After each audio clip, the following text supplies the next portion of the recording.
very good evening to you and welcome to yet another edition of Face the Nation. Now it has been nearly 2 months following the appointment of a new government, a coalition government led by the United National Party.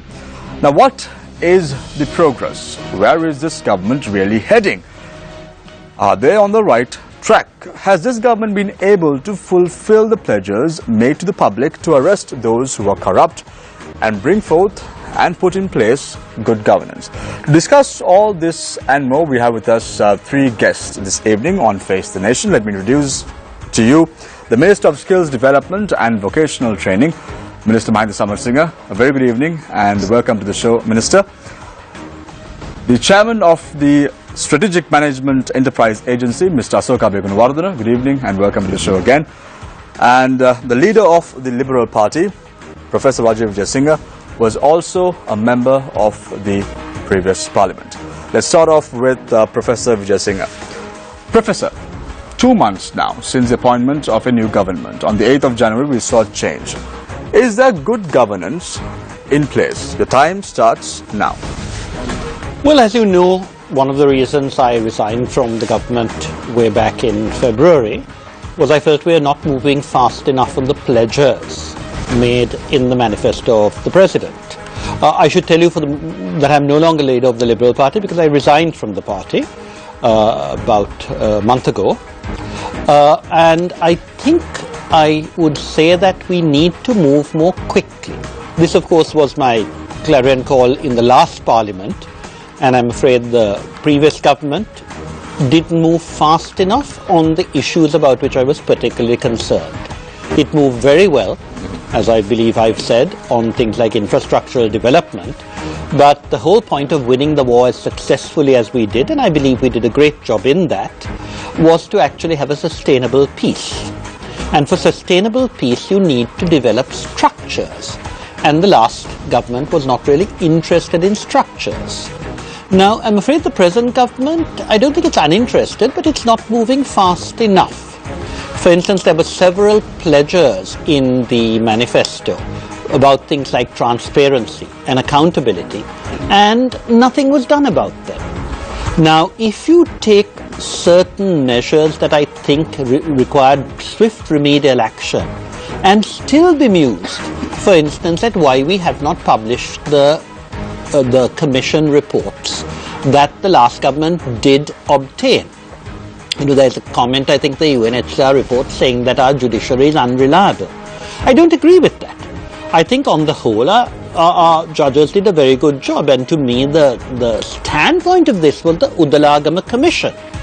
Justice Udalagama chaired the commission, and I believe it produced a very good report. It was quite hard upon where elements had done wrong, what we would call abusers, and I kept telling the previous president, publish it, take action. On one occasion, because I pushed him so hard, he called up the Attorney General and said, indict the people. And then when I asked the Attorney General a few weeks later why he hadn't indicted, he said, you were there, weren't you? I mean, he knew perfectly well that I had been pressurizing. And he said, well, the president might change his mind, or, you know, we won't get a conviction. Now, this time round, in January at the parliamentary group meeting, I said, why don't we publish that commission report? And the Prime Minister agreed, but the next month he had forgotten about it. It wasn't even minuted. Now, the real problem is that this type of neglect allows people to attack our judiciary. It's a bit like the LLRC. When the LLRC Commission was appointed, some people said, oh no, it'll be a whitewash. When the report came out, almost everybody, I still remember the British High Commissioner telling me he's much better than I expected. So our commissions are good. The failure is A, to publish the reports, lack of transparency, B, to take the necessary action. And unless we take action on our own reports, of course the world will say they have to replace our people. That is wrong, because I think we have perfectly decent people in this country who know what is right and wrong.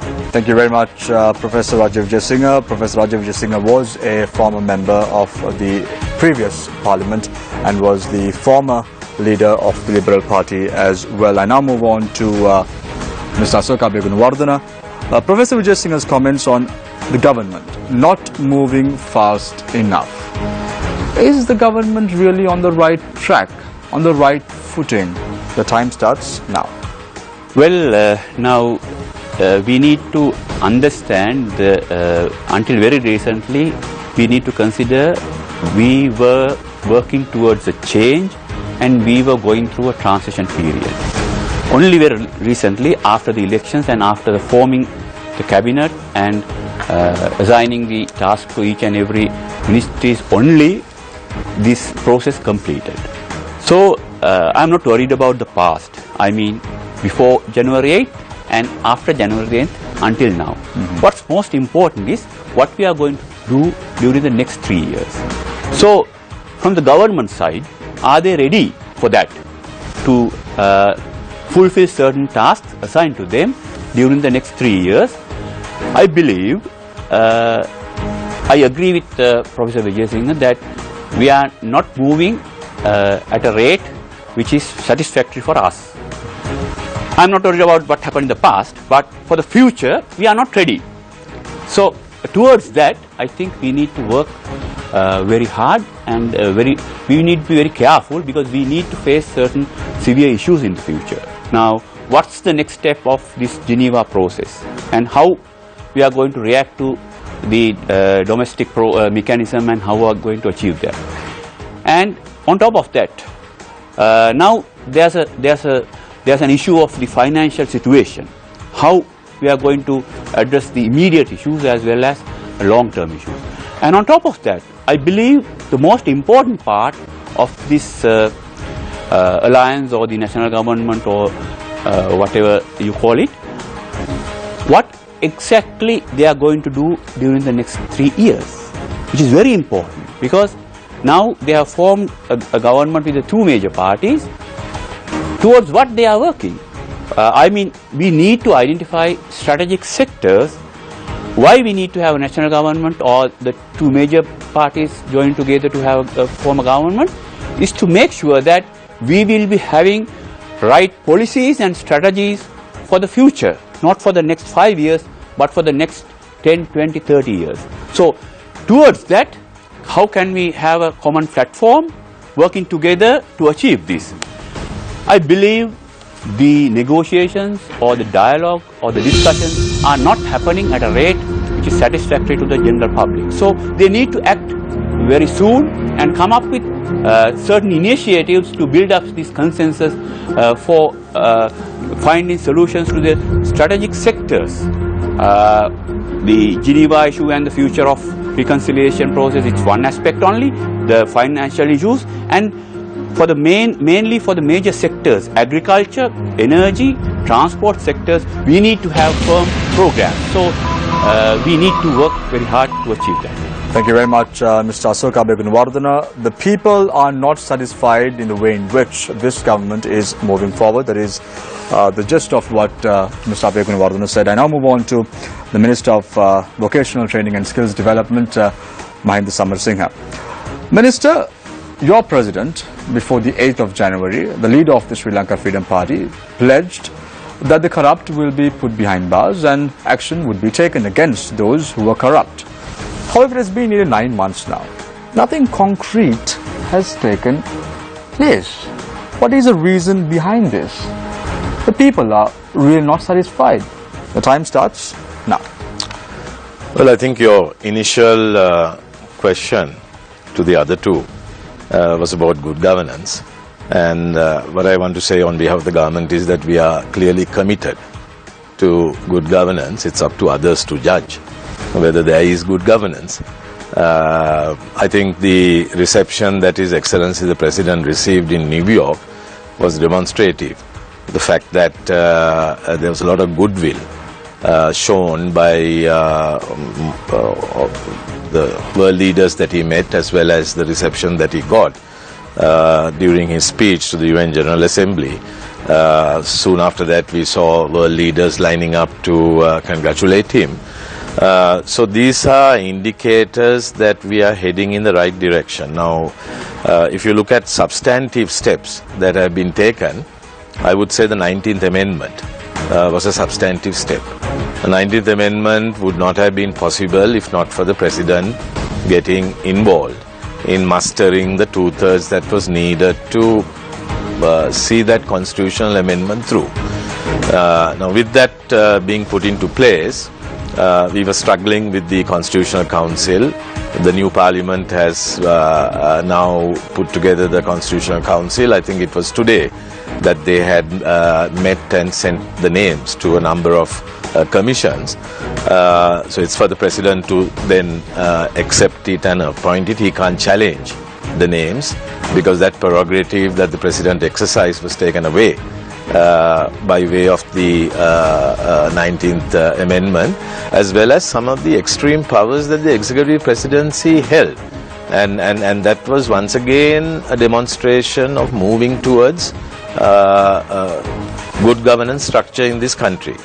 Now we are once again committed to putting in place the 20th Amendment so that there would be a member of Parliament for each electorate, as well as others who would be also elected and sent to Parliament to represent various interests that are represented in our society. Once that is put into place, I think this issue of corruption, the root causes of corruption, would be also taken on. Because I have throughout my political career truly believed that the genesis of corruption is in this political electoral system that we have been exercising in this country, and these are some of the substantive steps, including the Freedom of Information Bill. I think we have to now take other steps to bring an act before Parliament, bring a bill before Parliament, and that would also empower civil society to the extent of ensuring that excessive behavior on the part of politicians and policymakers are checked and balanced. Minister, my question to you was the fact that you supported President Maithripala Sirisena following the 8th of January elections. You stood with the President as well during the election campaign. Has measures been taken to apprehend the corrupt and at least bring them before the law?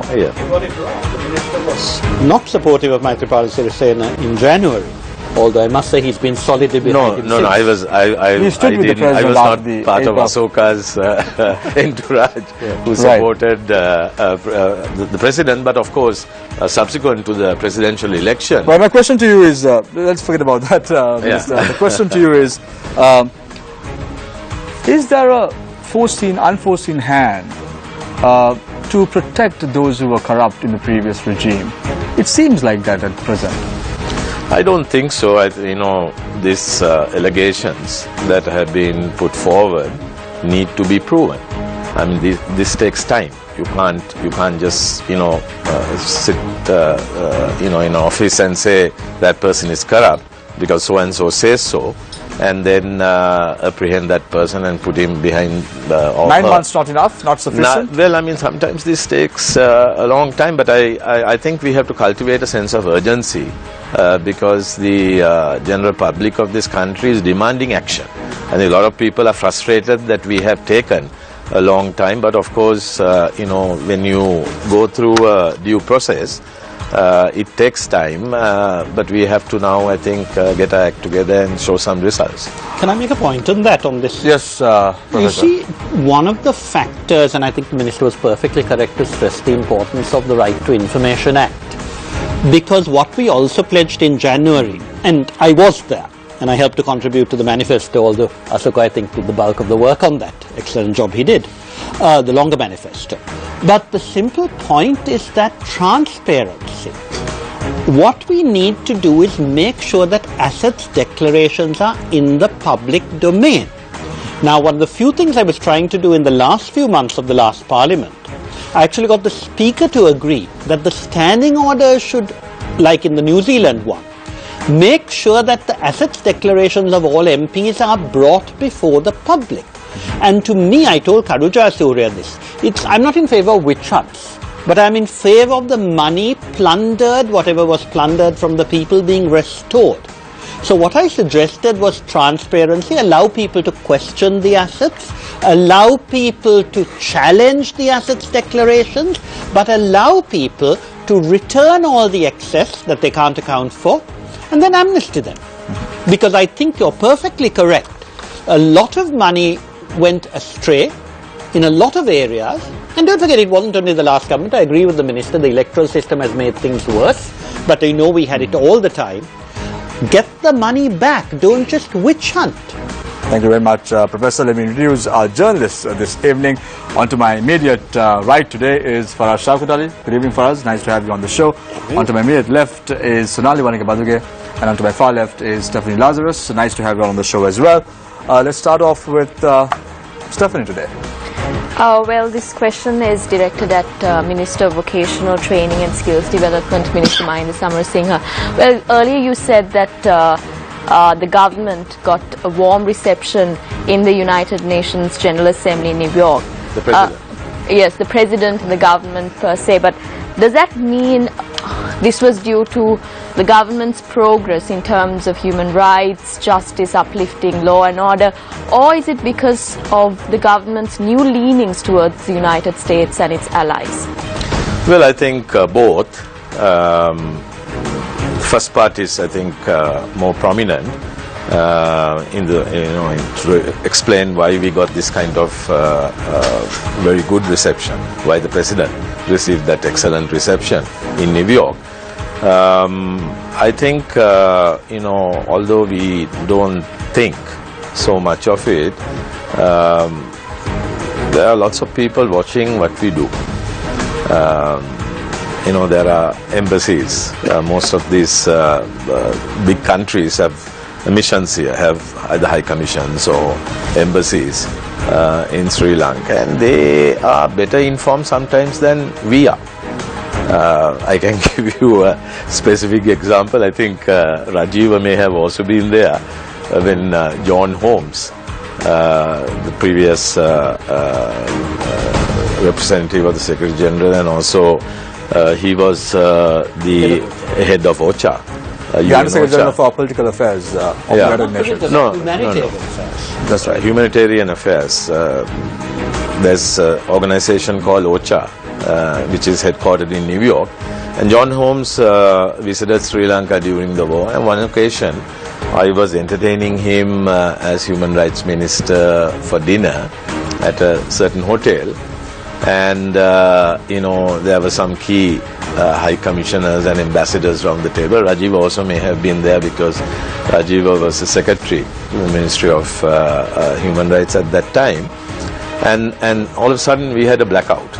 Lights went off, and then we heard down the grapevine that this was for security reasons, that the lights had gone off. Generator was also not allowed to be put on, and then we were all sort of under the light of the candlelight. We were trying to figure out what was happening, and then all of a sudden a few phones started ringing, and these were not our phones.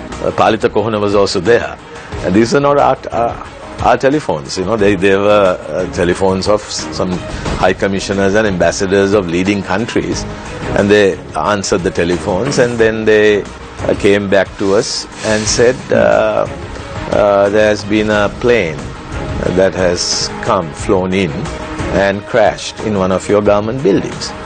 Now, we were the last to know. They are so well informed. They are so well, established in this country over the years. And this is just one example to demonstrate that they know exactly what is happening. They file political reports on a weekly basis, even more often. And their capitals are in turn, informed. And there are briefs given on a daily basis to the leaders of those countries. So the leaders... Interesting story, Minister. Are you in favor of the US-sponsored resolution? Well, let me put it this way. Sri Lanka is a co-sponsor of that resolution. It was eventually a negotiated text. We didn't get all what we asked for. But I think to demonstrate that it is of no harm to the interest of the country, and the best example to quote is what Jayalalitha and Karunanidhi as soon as the resolution was put out, came out with. However, they denounced the resolution. They said that this resolution is helpful to Sri Lanka. Then Tamilnet got into the act and said that we denounce this resolution, that it is favorable to Sri Lanka. So that shows however, that Minister, however, 2 to 3 years ago, addressing the Geneva sessions at the United Nations, you said that you said very openly that those inside glass houses should not throw stones.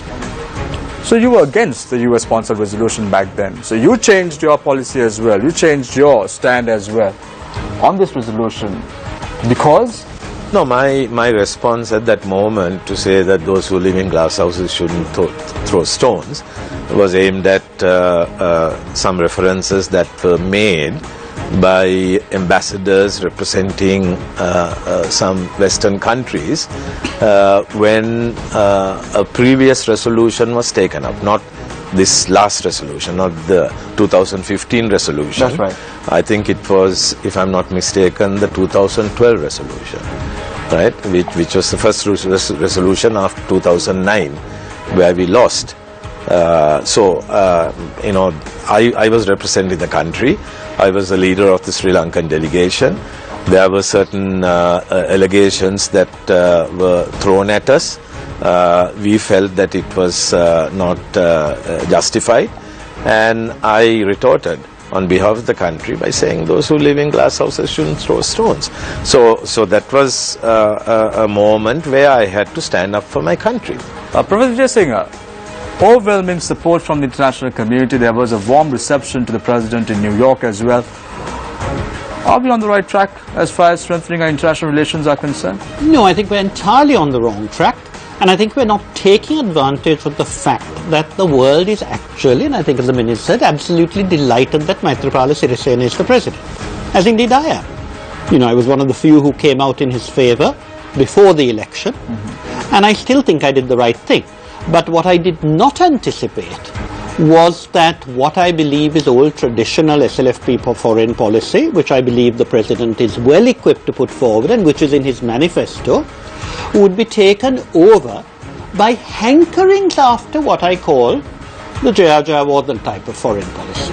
And I think the relief that I think the whole world has, I think the Minister was perfectly right to stress that it was Maithripala Sirisena who was welcomed with open arms and with great relief. But we're not taking enough advantage of that. We're not taking enough advantage of the fact that we now have a government in place that is prepared to fulfill its pledges. And therefore we have got what I think is a resolution that could have been changed. Now, I think you were being very tough on the Minister, but this bottom line is when he led the delegation in 2009, we got a very good result because we talked to everybody. We didn't only talk to the West, we talked to every country. The Minister led and you meetings. were part of the delegation. I was part of it. But he led meetings with the whole gamut of forces, and we got a thumping majority in the Human Rights Council. Unfortunately, forces that in fact then I think discarded the Minister. I was going through my records and I find that you used to deal with OCHA. You and I were told roundly in 2009 that it was none of our business anymore. Similarly, the Jatilaka was sacked. And I think the then government went completely wrong, partly because I think the Minister and Dan won the motion too easily, so they thought any idiot could win, and they proceeded to have any idiot there. This time round, with the inestimable advantage of having Maithripala Sirisena as President, we failed to take advantage of that and tell the Americans, not only will we fulfill our pledges, but you must leave space to the Sri Lankans to do it. And of course, if we don't do it, then go ahead and say, make it international. Don't forget that 2012 and the 2013 resolutions were not about international intervention. But we failed to respond. Now this time round, we should have had time to have a totally Sri Lankan effort. We should have used the previous reports, the Udalagama, the Paranagama.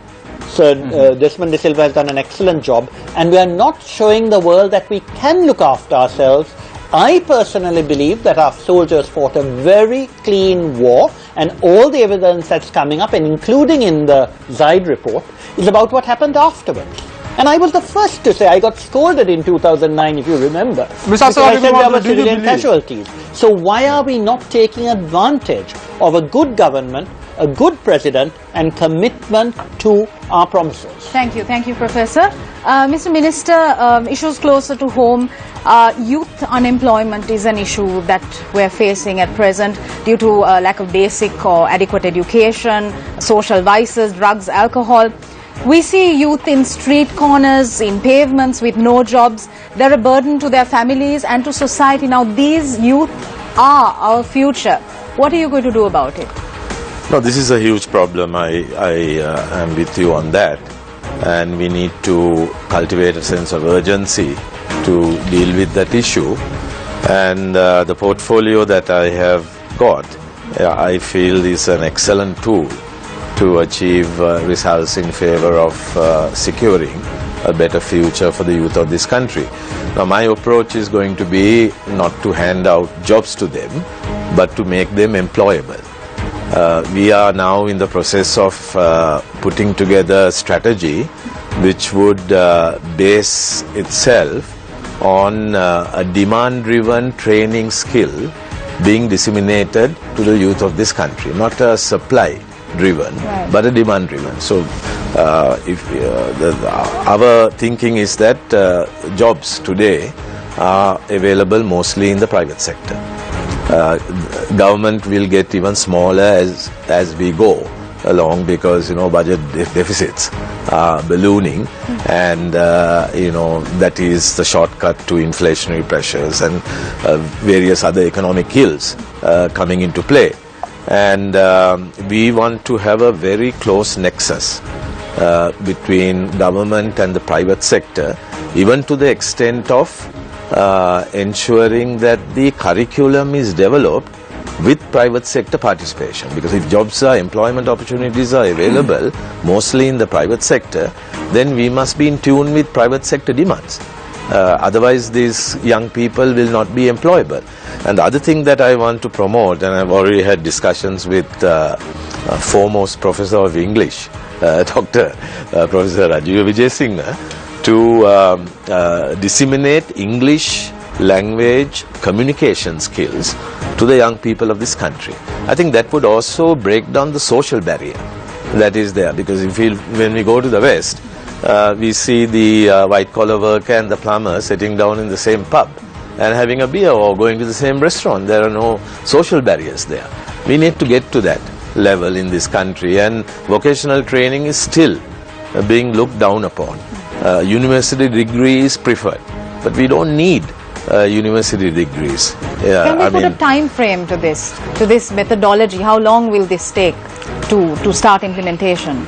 Well, this coalition government is for 2 years, but the Prime Minister is coming out with a 5-year development plan at a provincial level. So we want to tune in with that. But I also want to say one more thing. I think we have got an excellent opportunity to, whilst we are disseminating the right skills and giving them English communication skills, we have an excellent opportunity to also promote reconciliation among youth. I want to do that. I've already spoken to my officials. I want to get Professor Rajiv Vijayasinghe and others, even people like Asoka, who are very knowledgeable in this area, involved, get civil society involved, and see how we can, through these vocational training efforts, centers, promote reconciliation, because we want to work on certain principles. We want to make sure that the intake there's a gender balance. We want to make sure that there is an ethnic balance in the intake. We want to make sure that young people are given this opportunity. So this is an excellent platform for us to promote reconciliation, I believe, because when all communities come together, all religions come together, all different languages are spoken, and the link language is also disseminated, I think we can bring in this very special objective that our government is Let's start with pursuing. reconciliation among youth, reconciliation among all Sri Lankans. Do you see a genuine interest taken by the present regime to address accountability issues? Yeah, actually now during September we had 3 events globally. Now our attention was towards Geneva and then towards New York for the United Nations General Assembly. But the most important event that took place in September was the conference on the Sustainable Development Goals, which is very important to at the global level as well as the local level. So my emphasis is that now the world is looking at a different development paradigm in which we are well placed to do some experiments and do innovative things. So whatever we are discussing right now should have a holistic approach, then only we will be achieving that. In isolation, discussing about employment or education will not work, even agriculture and any other industry or any other thing. But we need to have a holistic approach, because until 2015 the UN was discussing about Millennium Development Goals, and now the global community has realized that we need to go beyond just development, and we need to make sure that whatever we do is sustainable. So the sustainable development paradigm is very much different from what we have experienced until 2015. So towards that we need to do a lot of things. Actually, even yesterday we had initial discussions with the President on agriculture, where we discussed we need to have a 3-year time frame program to develop the sector in a totally different approach. So we need to discuss, I think later on we can discuss on these matters. I firmly believe that we need to have a paradigm shift in achieving these new challenges. Can I just say one thing just very quickly? Asoka was talking about the Sustainable Development Goals. There are 17 goals that were endorsed unanimously by heads of state who were present at that time. And one of the goals is youth unemployment and youth aspirations. So this is why we want to contribute, and agriculture is also another, and the environment. And before moving on to the third round, I want to pose a question to Professor Rajiv Jaisingh, because you've been quite involved at the UN sessions and even, as the Minister said, since 2009 with regard to the resolutions and so on and so forth. Are we acting based on the whim of the international community, Professor? I get the impression that we are not acting on any principles at all. I mean, for instance, I think our ambassador in Geneva made a very good speech in response to the American resolution, and then it all went up in smoke. And we're all hearing all sorts of rumors about different issues. I have to say, although, as you know, I have grave doubts about the Prime Minister. The Prime Minister is a very intelligent man. I don't know whether I would say the same of the Foreign Minister, because the Foreign Minister made a statement which I found quite shocking. He actually sort of almost said that our forces committed terrible, heinous crimes, but then said you must excuse them because they did it on orders. But as you know, doing things on orders is no excuse. And this will come to haunt us. I mean, Jayalalitha and Karunanidhi will say things like, but your Foreign Minister admitted they did this. Whereas my position has always been, there may have been individual aberrations. I was the first to say this. I was the first to encourage prosecutions way back in 2009. And saying that it was done on orders is absolutely wrong, because it suggests it was systemic. I think the Minister will remember that, we used to encourage, when he was Minister, he encouraged UN visits. And then the UN visit stopped after 2009 when he lost the human rights brief. But we had excellent relations with Walter Kalin, with John Holmes, who came several times, and with Manfred Novak on torture. And we had lots of discussions with Manfred Novak, and there were people in Sri Lanka who were telling him to say that torture was systemic. And he removed that. He said, you have problems here, but he also told us why we had problems. And I think what we have to point out is aberrations have to be dealt with, but no Foreign Minister should say these things happened on principle. No principle at all, Minister. Well, I mean, I don't agree with Rajiva in what he said about the foreign minister, I think. I mean, that's Rajiva's point of view, but But I you read think the statement yeah, to the Sunday Times. no, I'm not talking about the statement, but I You're want to allowed put the on minister to I express his views. want to put on record that Mangala Samaravira, as foreign minister, played a very important role, very active role in ensuring that the resolution was moderated to the extent that it was moderated. And I want to also place on record that the Prime Minister worked very hard towards getting this negotiated text.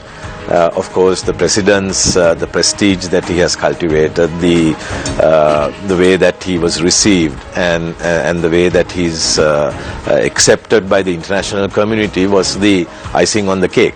If that was not there, then this kind of result may not have been achieved, because it's the leader that people finally look at, what the leader is thinking, what are his objectives in terms of promoting and protecting human rights. Thank you very much, Minister. We now move on to the third round. Before that, Faraz, you have a file with you. What exactly is inside that? Oh, Please do not say it right now. No. Do get your Q&A session in a It says bit. here, look, it says here. It's got an X I'm looking on it. forward for that as well in a bit. Let's start off the third round with Mr. Asuka Begunawardana. Are we trying to please the international community way too much and forgetting the pledges that we made to the public? The 2 minutes starts now. Well, first of all, I must say that the international community is not on the right track. They are not keen on resolving the issues in Sri Lanka. They have their other interests. What we are doing is to manage that situation, because we need to face the reality. So managing that and making it favorable to Sri Lanka is the approach we should have. So to that extent, I believe we have achieved certain things in the recent past. Actually, the most important domestic mechanism we had was the presidential election. The outcome was very useful. There, we, for the first time in the recent past, we had a president who had the blessings or the votes of almost all Tamils, almost all Muslims, and fair share of Sinhalese. So, at that point, on January 8th, we achieved a lot. Since then, we should have capitalized on that and further develop local linkages so that we can face the international pressure. But the issue is that I think we could have achieved more, because the achievement we had on January 8th is very shocking to the international community, because they didn't expect that this local mechanism will work. So since then, I think if we were smart enough, if we had a professional approach, we could have achieved more than what we have achieved so far. But I don't say that it's a disaster. It's okay. It's okay. But for the future, for the next step, what is important is not to further highlight the Geneva issue and just concentrate on that. But we need to have a local mechanism to build up the relationship between the Tamils, Muslims and the Sri Lankans in a local sustainable development system. So towards that, if we can achieve, then we can easily handle this international pressure in favor of Sri Lanka. Thank you very much, Mr. Asuka Begunawardana. I now move on to the Minister of Skills Development and Vocational Training, Mr. Mahinda Samarsinghe. Minister, you said things are not moving as expected. You said sometimes certain corruption charges take time. Do you in any way believe that the Attorney General's Department is acting on the wishes of the public of this country? What's going on at the Attorney General's Department, Minister? Well, I don't want to defame that office, which is a very important office. I don't want to use this opportunity to put forward innuendos. However, pledges were made by the President. Yeah. No, I mean, there is a role that the Attorney General has to play, and we are hopeful that the role will be played independently. Are they playing that role right now? Well, I mean, I have no qualms about it. I have never accused the Attorney General's office of not delivering on their mandate. But of course, when you're talking about corruption allegations and when you're talking about investigations, there's a role that the Attorney General's office eventually will also have to play, and we are hopeful that that role will be played. So the First, well, let's on your Q&A session. Minister, with regard to what's taking place right now, we see many issues taking place with regard to the avant-garde matter. We saw issues taking place with regard to Wasim Tajreen's murder. Closure is important at the end of the day, and nothing concrete is taking place, and this is why people voted in a new president. This is why on the 17th of October or August, people voted in a coalition government. So nothing concrete is taking place. No, I agree with you. I mean, people are impatient because it has taken 9 months since the new president was elected on the 8th of January. And that's why I said earlier that we have to cultivate a sense of urgency, but what we do has to be done correctly. We can't take shortcuts. And we are hopeful that there would be breakthroughs very soon. But these are things that need to be closed. We have to move towards closure now. Is this government on the right track? Definitely. It is on the right track, but we have a further distance to travel. People will have to stay longer. Is that what you're trying to say? No, I sincerely hope that by way of this 19th Amendment and the Freedom of Information Bill, that we can strengthen civil society, that we can empower civil society to the extent that the ultimate check and balance on a government's performance or a minister's performance will be the general public of We've this country. seen committees being appointed. We saw commissions being appointed by the previous regime as well, but nothing concrete took place. Yeah. What is the confidence that the people could place on this present regime? No, but I can't say that nothing has happened. There have been, substantive steps being taken, move towards closure. Now, for example, today we saw that 2 people have been arrested over Joseph Rajasingham's assassination. Month ago, parliamentarian Ravi Raj's assassination, there was progress made. There were several people who were taken into custody. So there are movements in the right direction, but as I said earlier, we need to now put it on a fast track without taking shortcuts. But last 9 months we saw people being summoned closure. to the FCID. We saw individuals being summoned to the Commission of Inquiry on large-scale corruption and fraud.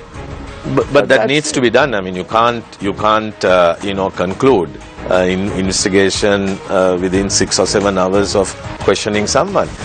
People have to be brought in from time to time, and hopefully. But you had former Minister Basil Rajapaksa being remanded after being questioned for nearly 7 to 8 hours. Yeah, but that was a decision taken by the judiciary of this country.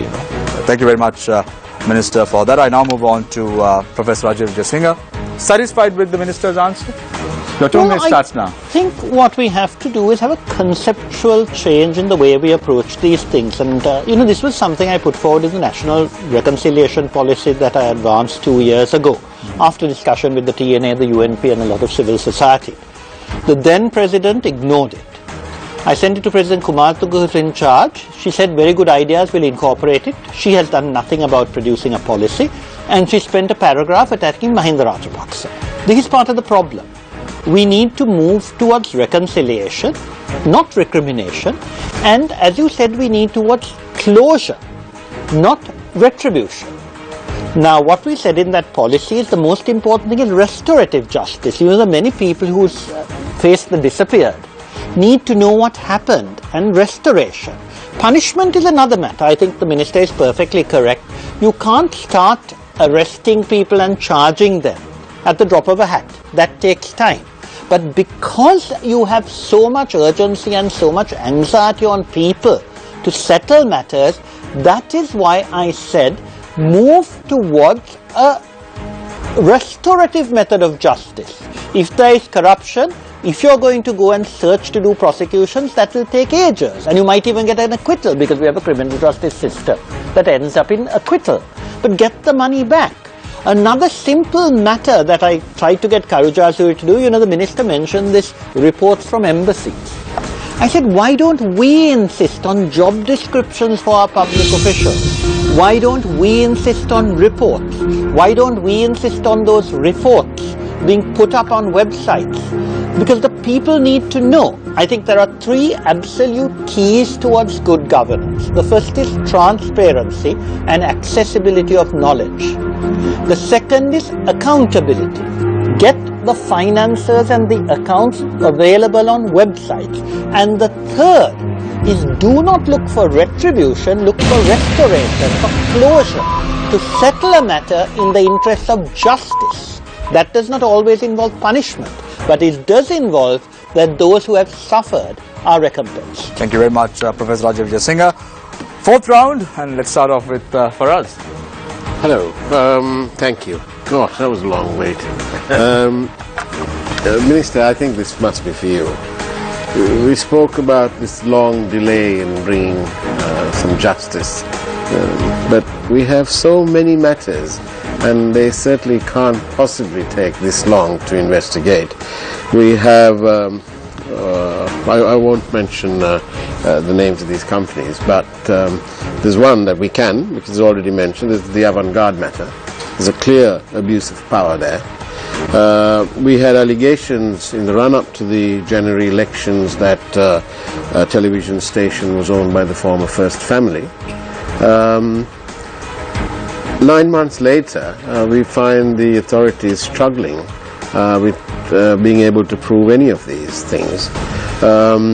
We have the Attorney General who has almost famously said that KP is not a terrorist. He has his own opinion about Avant-Garde, which in his book it's not an abuse of power. There's no charges against them, and yet this file reveals all about Avant-Garde. We have a letter here which is written by Avant-Garde to the Additional Secretary of the Ministry of Defence, and the chairman of this company, which is a private company, is writing as though he is the government of Sri Lanka, and asking her to approve the use of a facility to train you need to say the content of the letter if you are quoting. Yes, all right, and here it is. It's written by the chairman of Avant-Garde Maritime Services Private Limited. It's written to Mrs. DMS Jayaratna, who's the Additional Secretary, Police and Civil Security at the Ministry of Defence in Colombo 1. Dear Madam, training courses for foreign and local sea marshals. At the last board meeting of Ratna Araksha Lanka Limited and Avant-Garde Maritime Services Limited, a decision was taken to establish a maritime security training centre to train foreign and local sea marshals in order to enhance our potential and so on and so forth. He is a private company. He shouldn't be writing to the Ministry of Defence and telling her that she wants this, that and the other. The question. This is a clear abuse of power. This has happened because the former Defence Secretary has taken away the Sea Marshal Service from the Sri Lankan Navy, which was around $400-500 million business, $400-500 million business, and handed it over to a company called Ratna Araksha Lanka Limited. Yes, it is owned by the government of Sri Lanka, so we can construe that that is part of the government. However, they have no right to then go and delegate these sovereign powers to some private company. For example, when the question, please. So that is a clear abuse of power, and the Attorney General has taken 9 months to tell us that there's nothing, there's no case. Minister, your response? No, I think this is a serious issue. Thank you for sharing that letter, not only with us, but all your viewers. This is what the media is all about, you know. When you have access, you share it. When I said Faraz has the file, I meant it. Yes. He has many files, I know. Yes, please. Now, this is a serious issue, as I said, and it was even a subject of discussion at the last cabinet meeting. Several ministers came out and said that we need to finish this investigation and make it known to the public of this country, who are also very anxious to find out the result of this investigation as to what happened, if there was someone benefiting from this huge foreign exchange revenue that this company had been able to receive, and whether there was a legal basis to giving this company the rights that the Sri Lankan Navy enjoyed, and whether we should allow that right to continue. So hopefully, What was the we outcome will at be this able cabinet to. meeting, Pardon? Minister? What was the outcome? Well, I, mean, Following the cabinet I can't divulge everything to you, but I just thought I'll share with you the fact that ministers are interested in also, seeing that this You are representing the investigation is public closed. of this country, Minister. Pardon me? You're representing the public of this country. Yeah, Don't but I they have the also- right to know? Yeah, what's going I on? also have what is called collective responsibility that I share with all the other cabinet colleagues, and cabinet decisions are only made known by the cabinet spokesperson. I can't communicate that. Yes, Professor. Quickly. You see, one of the factors that we have in this country is a messy situation where, because it was deemed several years ago government is inefficient, this practice began of setting up companies. Now what we found, it's not only this company, we brought it up in Cope, we did a lot of good work on Cope. The same thing was happening in roads. You know, there's a roads department. Then they set up private companies to build roads. Then those companies set up further subsidiaries, and the chain of responsibility is lost, the chain of accountability. We brought this up, we kept questioning, and we wanted the Treasury to set up principles for this, so that any company that benefits from government funding, which, Avant-Garde also does indirectly, has to be totally accountable. But because for decades now, this principle has gone on because of this idea that government can't, inefficient, is slow, and so on, the accountability that is such an important part of government has gone. We know this same type of thing has happened in Britain, when they privatized British Rail and so on and so forth. There was abuse. But the point you're making for us, it's a valid point, but it's a general point. And government must reach principles on what is the accountability of the subsidiaries of subsidiaries. But in the case of Avant-Garde Maritime Services, the former Defence Secretary clearly has exceeded his mark, because instead of calling for a tender or an expression of interest or a request for a proposal, and he admits in this agreement that there are over 160 international sea marshal service companies, without resorting to any of them, he has decided that there's one company which is, he admits that this is a very complicated and challenging exercise, which is beyond the capacity of any other party globally. And then he says that it is only Avant-Garde Maritime Services has already reserved a large amount of money and have procedures in place. Really? Out of 160 international companies, only one company, owned by Nishant Senadipati, the only one who qualifies. And that decision is made by one man. And because he's the... No, I agree with you. It's quite shocking. It's very unusual when you have a bureaucrat behaving in this manner. So this is the subject of the investigation, and I don't want to pronounce anything further. But state once again that a sense of urgency needs to be cultivated by those who are looking into this very important issue, and that the legal process, the due process, should be put into place immediately. Mr. Asuka Vigurvardhana, we've seen the manner in which how individuals have been arrested, or Attorney General's Department has filed charges against individuals. However, this time around, during the last 9 months, we see suspects going to courts and taking a order from the Court of Appeal or the Supreme Court saying that this individual should not be arrested. Is this good governance? Well, actually, I have a basic question regarding all these investigations that's happening. Because if you can recall now, before announcing the presidential election last year, actually I was part of that process. We were campaigning, claiming that we are suspicious about the development programs, projects they are implementing, and whether there is corruption involved. The scale we were discussing, we were expecting, is very large scale. But when you look back during the last 9 months, the cases they have produced is not what we were discussing. Most of the cases happen after announcing the elections, presidential elections. But the points we were highlighting, that happened prior to that. So there's a key issue we need to discuss, because I am not worried about punishing the culprit, but we need to make sure that this will not happen in the future. To achieve that, we need to do a proper investigation and understand how these things were happening. But suspects go to courts and take an order saying that they should not be arrested. It's quite a laughable matter, isn't it? Yeah, it's true. But the question is, the charges they have come up with is, I mean, it's very minimal. I mean, Who are you trying to defend, Mr. Abikunawala? No, what I'm saying is the real issues we have not addressed. My question is that. Now we were discussing about the development projects related corruption. For us, we need to be professional in doing the investigation, because now this is not just financial. This is from the day one when they are opening the tender itself, the tender document. From there, that corruption starts. So from technical audit, we need to have a professional approach toward identify the major corruption. Who is at fault?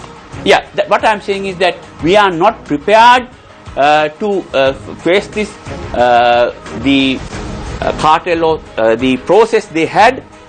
We need to be professional to identify the culprits and pinpoint where that has happened. So this is only one case. Now this is relating to a business case where probably they were providing service which is legal or illegal. But the real issues, I think they haven't even come up with charges, because this is total failure. The danger is that same thing will happen in the future as well. But neither have they done this on politically motivated matters. For example, the FCID have been questioning the former chairman of the SEC on a donation that was made by the SEC to a youth political organization run by Nama Rajapaksa. I think it's called Taruneta Hetak. Faraz, I request you not to make submissions with regard to MPs if you do not have substantial evidence to prove We have all the evidence available for this thing. There is no relationship between the money paid by the SEC to this political organization, and yet the FCID are unable to take this matter to court because they are precluded from so doing by none other than the Attorney General once again, and the subjects running off to the Supreme Court saying that they are going to be arrested.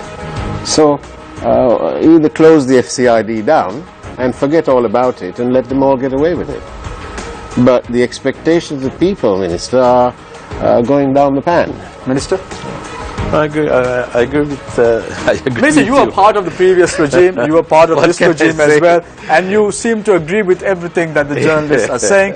What is going on? You are a part of this. Well, I mean, I'm not investigator. I'm not in charge of the CID. But you are in cabinet. But I'm also desperate for results, like many other parliamentarians, many other ministers. But don't this is why this subject was taken up at cabinet last week, as I mentioned earlier.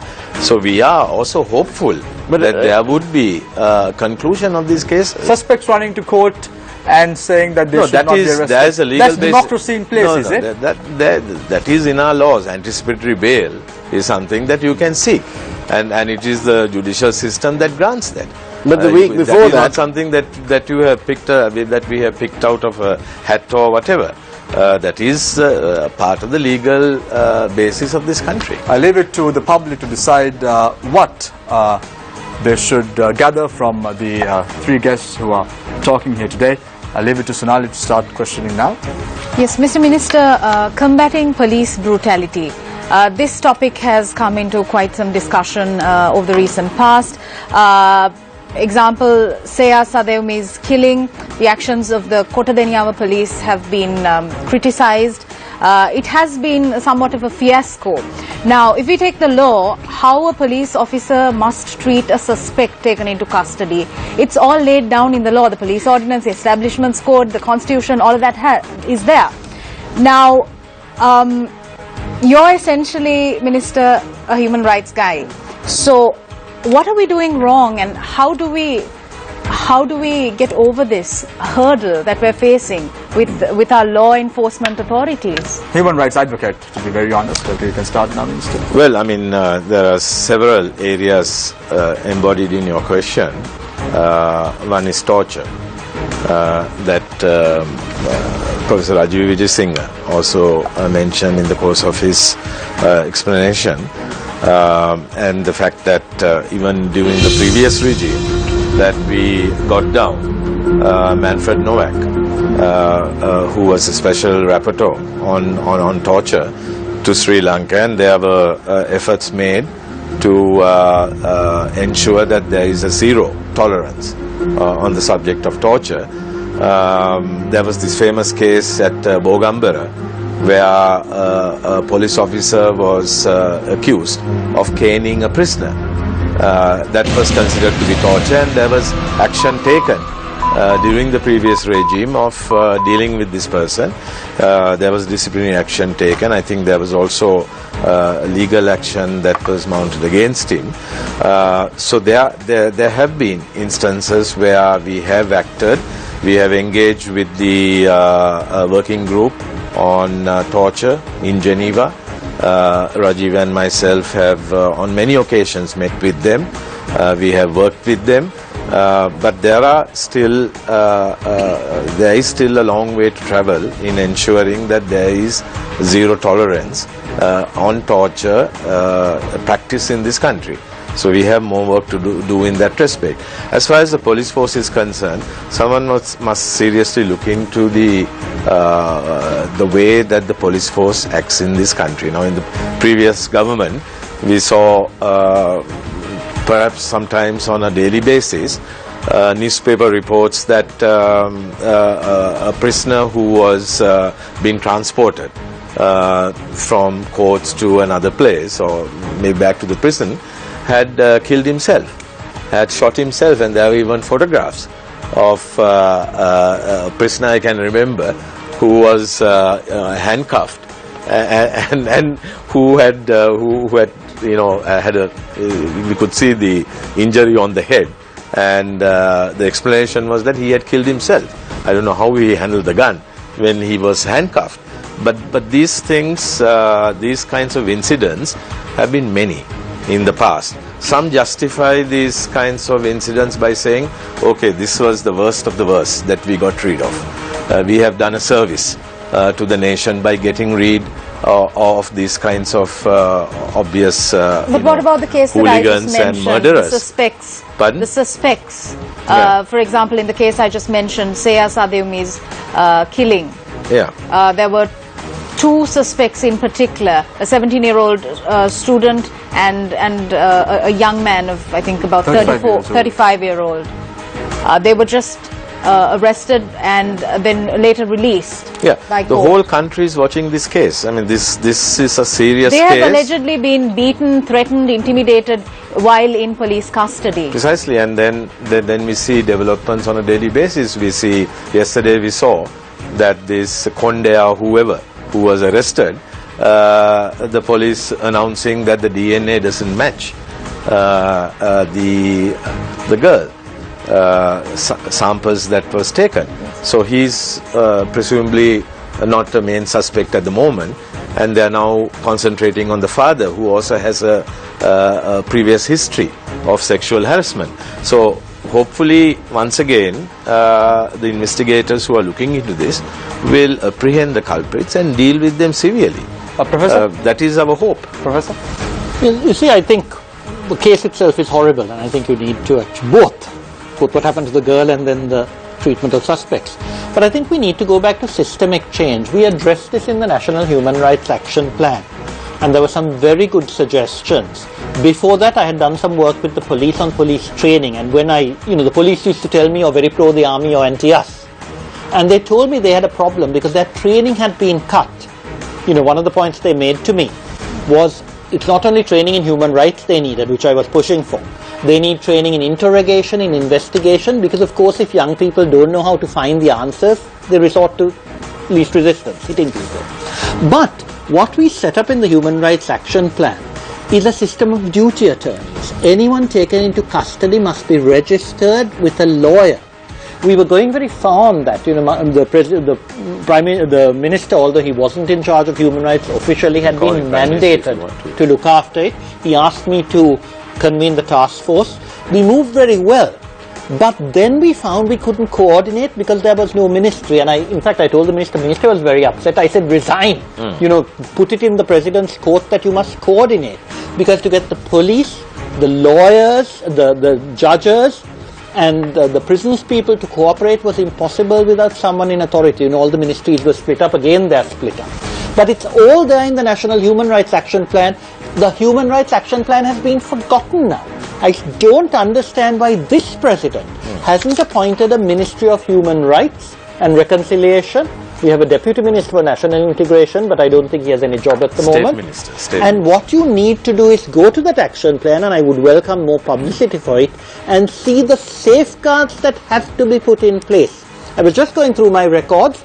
The minister and I were trying to get a police manual. Unfortunately, just before the 2010 election, they sacked a very good IGP, replaced him with Mr. Balasuriya, who was a mess. I think the present IGP is much better, but that continuity went. I used to write to the present IGP telling him all the plans we'd had, but I couldn't get the police manual out, I couldn't get the training developed. And one very simple point, we kept saying, don't do training by lectures, do it through simulations. Let the policemen know what it's like to be on the receiving end. Let them understand what it feels like to be arrested and to be questioned. And that is the best way you do training, because you have to develop empathy. You have to understand that, okay, you may think the guy is guilty, hammer him. But you have to remember the guy could very well be innocent. Think what you would feel. So all that is in the National Human Rights Action Plan. It's a good document. We produced it. We rushed and produced it. I took it to cabinet. Yeah. Yes, sir. But unfortunately, that has now been forgotten. One of the besetting sins of this country is there's no continuity. I don't think the present government even knows there's a National Human Rights Action Plan. I need to add one more point. Now, whether it's a organized crime, organized corruption, or an individual case, we are using very primitive tools to investigate. The investigations even in this particular era, I'm not sure the investigators are capable of doing an proper investigation. We need to do it in a scientific way and a professional way. So I think we need to seriously look at this issue to avoid having crimes and also then investigating it. It's a very serious issue. We need to have a new initiative towards this process, because the ultimate objective is such things not to happen. So how can we do that? We need to have a proper comprehensive database.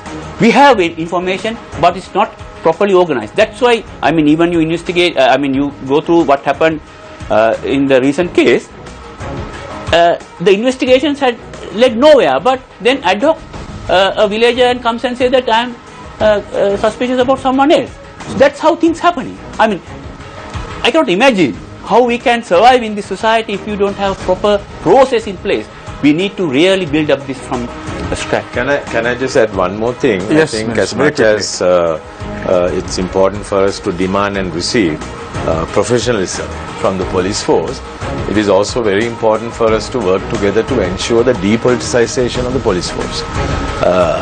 Politicization is the result of unprofessional behavior, subjective decisions being taken, and hopefully with the 19th Amendment now being put into place, the Independent Police Commission would bring about more discipline and professional behavior and make everyone accountable to discharging the mandate that they have been given. The public of this country are desperate. Minister, you're in government, not in the opposition. I know that, but I'm also a very objective person, and constructive criticism is very important. Stephanie? And the 19th Amendment, like you said, has given provisions, but we haven't seen enough progress in terms of the Independent Commission, the Police Commission, the police sector or the department.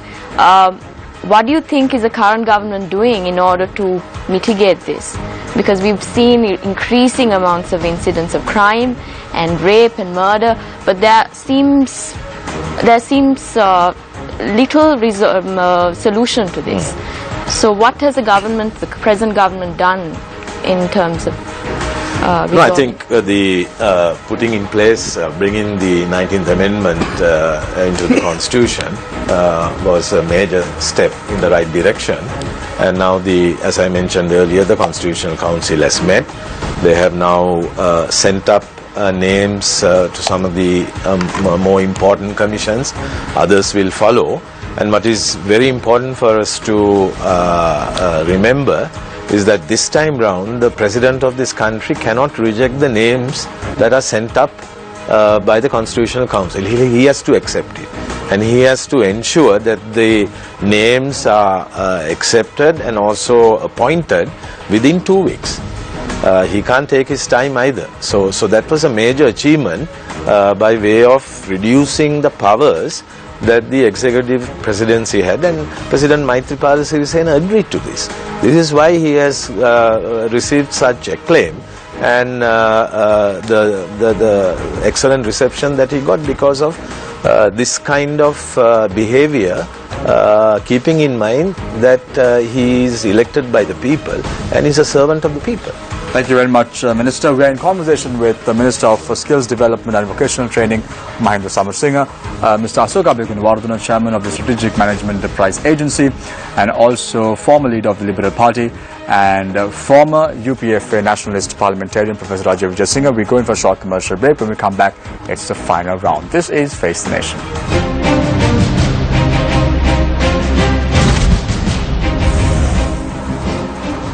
Welcome back. This is Face the Nation. Before moving on to the final round, Faraz Shaukat Ali, who is on to my immediate right, wants to pose a question to Minister Mahendra Samarasinghe. Faraz, you have to make the question very short and very direct. Minister, is all this goodwill that is being shown to Sri Lanka now, isn't it because the West perceived this government as an easy pushover as opposed to when President Rajapaksa was in power? I don't think so. Very objectively, what I see happening is that there has been an effort on the part of this government since January 8th to reach out to those who were perceived to have been our enemies. During the previous government, which I was also a part of, we picked and chose whom we were associating with. Wasn't that because it was easier to get money and in sort of loans from China because they didn't have these other institutional issues? No, the Chinese relationship hasn't been compromised. It's still there. We know that China is in a position to contribute to the reconstruction and development of this country. They have the money. And they don't have the difficulties that some of these Western democracies face when decisions are taken to assist a given country. For example, in the US, you have to get approval from Congress as well as Senate. In China, you know, someone takes a decision and that's that. But I think we went too far there. Now, I'll give you one example to underscore. Very quickly, I'll give you 20 seconds to wrap it up. Just I'll close with one example.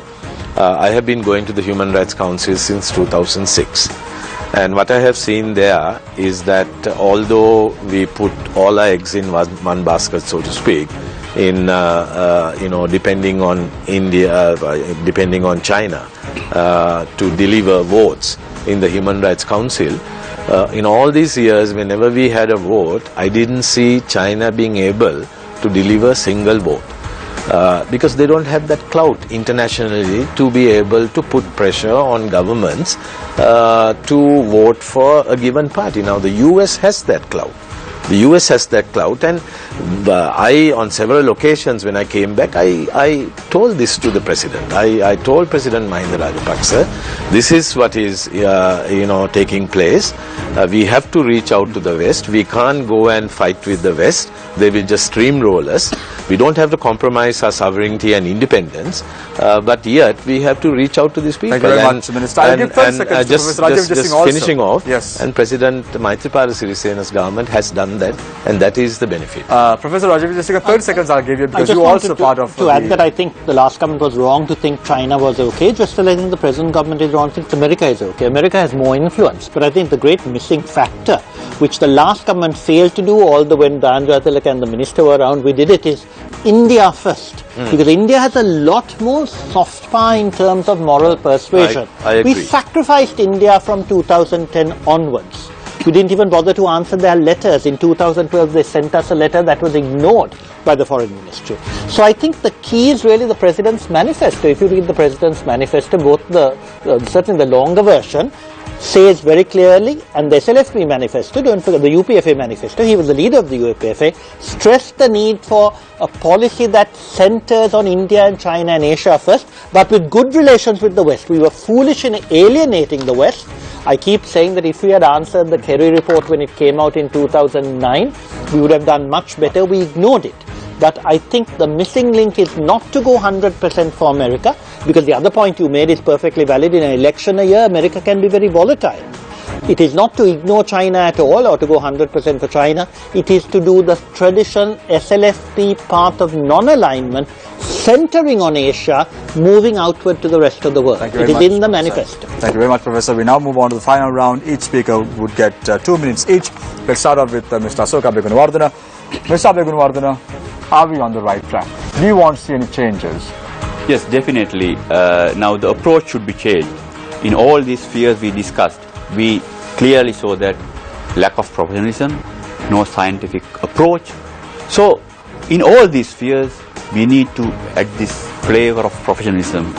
So to start with, I think, irrespective of how we have done in the past, when we are handling the international pressure or the international relationships, when we are discussing about the policy measures that should take to uplift the living conditions of the people and working towards a sustainable future, and also in all the other sectors, the social issues, the investigations, everywhere we find that what's happening is not the best thing that should have happened. So there are political pressures, there were political pressures, but the structures are developing. I believe that we can get rid of that in the near future, because after establishing these commissions and all things. But practically, if you cannot inject professionalism to all these sectors, we won't be able to get the maximum benefit out of these commissions or the processes that's going to happen. So we need to be very careful, because the era we are just beginning after 2015. Now at the global level, we are thinking of we have faced number of severe social and environmental issues for what we have done earlier. So framing it in all together, as Minister mentioned, we are discussing about 17 sustainable development goals, but we need to have a single policy approach, basic principles to address this, to work in all these 17 sectors. So adding the flavor of professionalism is very important, and for that we need to work hard, because at present we have to gather all the resources we have to fulfill this task. Thank you very much, Mr. Asoka Begunawardena. I move on to Professor Rajiv Jasingh, a former MP of the UPFA. Professor, are we getting close to the West and ignoring countries like China? Is this the right approach? The time starts No, I now. don't think. I think, as I said, the Prime Minister is too shrewd to ignore China, and China has, I think, appointed a special envoy now. China knows exactly how to deal with this, and don't forget, the West also knows it relies on China. What we have to do is make it very clear we're not putting all our eggs into one basket. What I'd like to do in my last 2 minutes is just take up a few points mentioned. Asoka stressed the need for professionalism, which I think is so important. The Minister talked about holistic training, and this goes back to training. I think that the key of our problems is a complete failure in our education system. Our education system does not provide a well-rounded, person full of empathy who can understand other people's problems. Now, I think it's a good thing the Minister has vocational training. I remember when I was made State Minister of Higher Education, I was actually quite pleased because I was told I would have vocational training, and then I was told the Prime Minister wanted to keep it with the UNP. It turned out that they wanted to make appointments. They had no idea what vocational training is about. I think what the Minister has just said shows that he understands that vocational training is the key, because you also need to make sure that it's people who can enter into society. Entrepreneurship, language skills, thinking skills. We don't have scientific thinking. I mean, I think I can take credit for the fact that I was the first person to introduce core courses into the university curriculum. You see, we have followed the traditional British system for years, which is you dig a hole and you jump into it. Why? Because the British system of education had good general education. We don't have that. What the Americans did when they broad-based education was to have core courses. They started with 3 or 4. The Harvard people, which I studied before I started at Sabaragamo, have 10 areas which include language skills, communication skills, human relationship skills, leadership skills. Those have to be introduced, and it's time now we also did that at ordinary level. Unfortunately, even the life skills component is not even compulsory.